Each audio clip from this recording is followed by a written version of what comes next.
আচ্ছা দাদার কয় নম্বর এটা? আমার 3 নম্বর।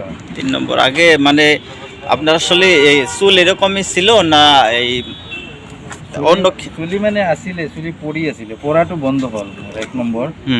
আৰু 2 নম্বৰ আমি ইয়াতে আহি যোনটো ভাল বস্তু পাইছোঁ, ফলটো পালোঁ আপোনাৰ এটা দুটাকৈ চুলি আহি আছে লাহে লাহে ভিতৰত, কিন্তু এতিয়ালৈকে গম নাপাওঁ, মানে গম পোৱা নাযায় মানে আহা বুলি কিন্তু আহিছে, কিন্তু আপোনাৰ নিজেতো ফিল হয় যে মই কিবা ৰিকভাৰী পাইছোঁ, আগত যেনেকুৱা ধৰক এই উফিটো আছিল এতিয়া নাই, এনেকুৱা হৈছে না নাই?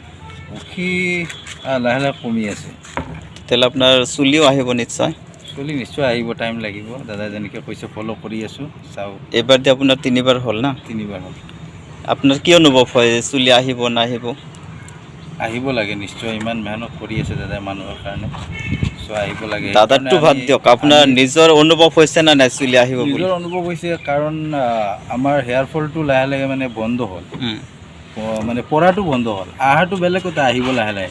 পৰাৰ যে ইনষ্টেণ্ট পৰাটো বন্ধ হৈছে যে, এইটো মেইন ডাঙৰ। পৰাটো বন্ধ হৈছে মানে চুলিটো আহিব আই থিংক। তাৰমানে ধৰক আপোনাৰ আমি যিটো উইফি বুলি কওঁ, বাংলা ভাষাত আপোনাৰ উকাই বুলি কয়, আচলতে সেইটোৰ কাৰণে আপোনাৰ চুলিখিনি যায়, মানে গুৰিটো লাহে লাহে খাই দিয়ে, চুলিটো যায়। সেইটো যদি বন্ধ হৈছে তো আই থিংক আপোনাৰ চুলি আহি যাব।